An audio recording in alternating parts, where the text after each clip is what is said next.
Hello दोस्तों, मैं नाम है यश और मैं कर रहा हूँ अपनी MSIT कानपुर से। तो चलिए, हमारी जो गेट गेट क्वेश्चन सीरीज जो मैंने शुरू की थी उसका ये थर्ड क्वेश्चन है।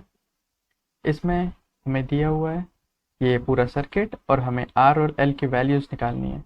हमें करंट दिया है, हमें इनपुट वोल्टेज और फ्रीक्वेंसी दी है, कैपेसिटेंस की वैल्यू दी है, बट आर और एल की वैल्यू हमें निकालनी है। ठीक है, चलिए। तो अब सबसे पहले हम गिवन लिख लेते हैं।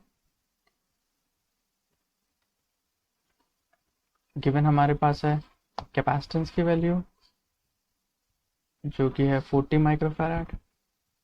ठीक है, हमारे पास करंट दिया है, करंट जो होता है V बाय इम्पीडेंस, ये दिया है 1.5 at an angle of -35 degree amperes. Right, और हमें फ्रीक्वेंसी भी दी है जो कि है 50 हर्ट्ज।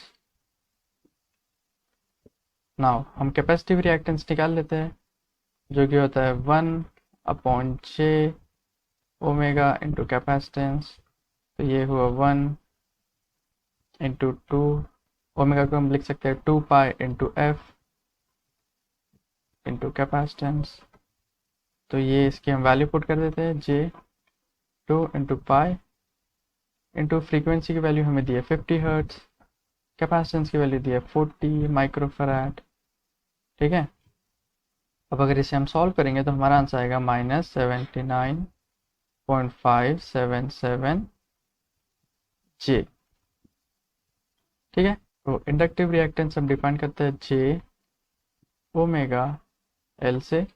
यहाँ ओमेगा होता है एंगुलर फ्रीक्वेंसी, इसको हम 2 पाई इंटू फ्रीक्वेंसी लिख सकते हैं।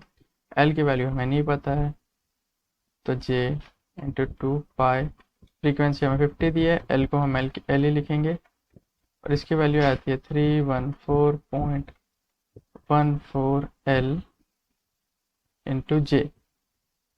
तो चलो हम इम्पिडेंस डिफाइन करते हैं। इम्पिडेंस होता है R plus capacitive reactance plus inductive reactance. ठीक है, R को R लिखते हैं, XC को हम लिखते हैं 1/J ओमेगा C, XL को हम लिखते हैं J ओमेगा L।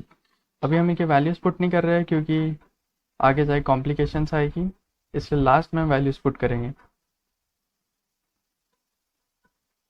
तो ये है ओमेगा L माइनस 1/ओमेगा C इंटू J। ठीक है, अब यहाँ पे बहुत इंपॉर्टेंट चीज़ है, ये जो हमें वोल्टेज दिया हुआ है ये RMS वोल्टेज दिया है। ठीक है, तो इसको हम लिख सकते हैं 240 at an angle of 0 degree. और ये जो हमें करंट दिया है वो एक्चुअली RMS करंट है। ठीक है, तो चलो हम कैलकुलेशन शुरू करते हैं अपनी। ठीक है, अब हमें पता है करंट क्या होता है। RMS current equals to voltage RMS upon impedance. ठीक है, वोल्टेज हमें पता है 240 at an angle of 0 degree. Impedance हमें पता है R plus J omega L minus 1/ओमेगा C। अब हम इसे पोलर फॉर्म में लिख लेते हैं ताकि हम दोनों साइड अच्छे से कंपेयर कर पाए, क्योंकि हमारा जो करंट है वो पूरा पोलर फॉर्म में लिखा हुआ है। ठीक है, इसे पोलर फॉर्म में लिखने के लिए मैग्नीट्यूड लिखते हैं। मैग्नीट्यूड होगा रियल पार्ट का स्क्वायर और इमेजिनरी पार्ट का स्क्वायर। ठीक है, तो ओमेगा एल माइनस 1/ओमेगा C का होल स्क्वायर, और यहाँ एंगल होता है tan इनवर्स ऑफ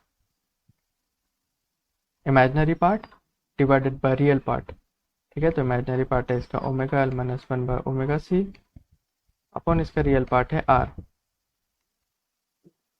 तो इसे हम अब लिखेंगे, हम मैग्नीट्यूड अलग कर देते हैं 240 upon √R² plus omega L minus 1/ओमेगा C का होल स्क्वायर, और इसका एंगल होगा, अब ये ऊपर 0 डिग्री और नीचे tan इनवर्स है, तो जब tan इनवर्स ऊपर जाता है तो ये जो पॉजिटिव एंगल है ये नेगेटिव हो जाता है। ठीक है, तो 0 minus tan inverse of this, तो 0 माइनस कुछ भी मतलब यही बचने वाला है, तो minus tan inverse of omega L minus 1 by omega C by R. ठीक है, और हमें अब करंट क्या दिया है, हमें आरएमएस करंट दिया है 1.5 टू और एंगल ऑफ -35 डिग्री। ठीक है, अब दोनों साइड हम कंपेयर कर लेते हैं, तो हम मैग्नीट्यूड कंपेयर करेंगे और एंगल कंपेयर करेंगे। तो ठीक है, तो कंपेयरिंग बोथ साइड्स। ठीक है, ने जैसे बोथ साइड्स कंपेयर की तो हमें पता चला 1.5 is equal to 240 upon under root of R square plus omega L minus 1 by omega C का होल स्क्वायर। और दूसरी बात हमें पता चली कि minus tan inverse of omega L minus 1 by omega C by R, इसकी वैल्यू है -35 डिग्री। ठीक है, ये बड़ा सिंपल है, हमने दोनों साइड कंपेयर कर लिया, ये मैग्नीट्यूड है और ये मैग्नीट्यूड कंपेयर किया, ये एंगल और ये एंगल कंपेयर किया। ठीक है, अब इसमें मैं इक्वेशन 1 देता हूँ, इक्वेशन 2 देता हूँ। अब हमें कुछ नहीं करना है, बस ये दो इक्वेशन को हमें सॉल्व करना है। तो सबसे पहले हम ये इक्वेशन 2 को देखते हैं। इक्वेशन 2 में, ठीक है, इक्वेशन 2 हम सॉल्व करते हैं। तो माइनस है, दोनों तरफ माइनस है, तो माइनस माइनस कट गया और tan इनवर्स वहाँ चले जाएगा, तो ये हो जाएगा omega L minus 1 by omega C upon R is equal to tan 35 degree. हाँ, tan 35 डिग्री होता है 0.7। तो यहाँ से हम लिख लेते हैं हमारा omega L minus 1 by omega C, इसकी वैल्यू होगी आर इंटू 0.7। ठीक है,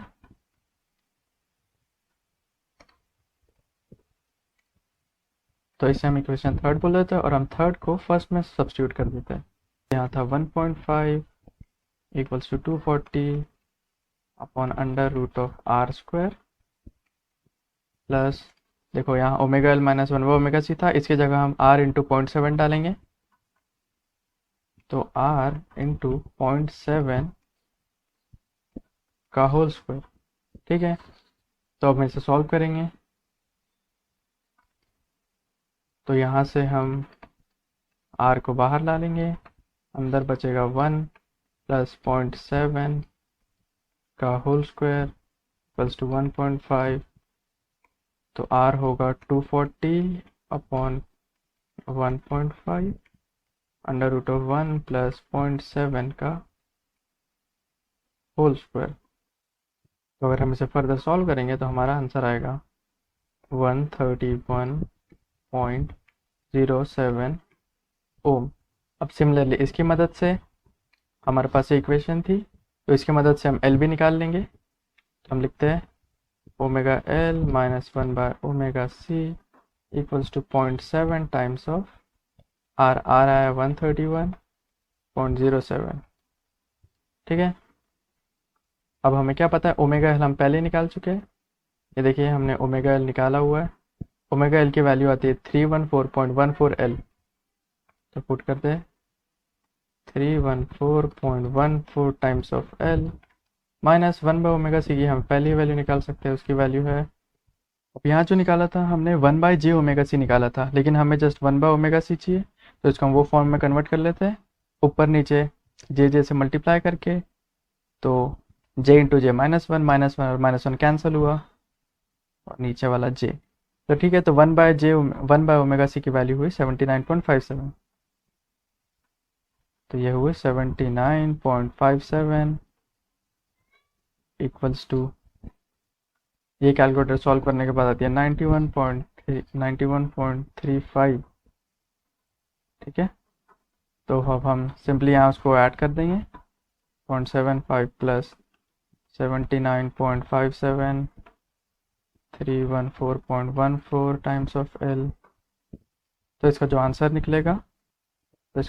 निकलेगा, वो एल आएगा 0.54। ठीक है, इतना हेनरी, हेंस एल इतना आ गया और आर इतना आ गया 0.07 ओम। देखो इसी तरीके से बहुत इजी क्वेश्चन था, हमें बस दोनों साइड के मैग्नीट्यूड्स और एंगल कंपेयर करने थे। तो ये ऐसे ही बहुत सिंपल क्वेश्चंस होते हैं। आप अच्छे से देखिए क्या क्वेश्चन है और उस हिसाब से अपनी इक्वेशन निकालिए और आंसर निकालिए। तो इसी तरीके से हमारा एल और आर निकल चुका है। गेट में हो सकता है दोनों ना पूछे, बट कोई भी एक आराम से पूछ सकता है, इसका कोई भी सब पार्ट पूछा जा सकता है। और ये ज़्यादा क्वेश्चन टफ भी नहीं है, इसमें बस हमें मैग्नीट्यूड और एंगल कंपेयर करने थे दोनों साइड के। तो चलिए मिलते हैं अगले वीडियो में। Thank you.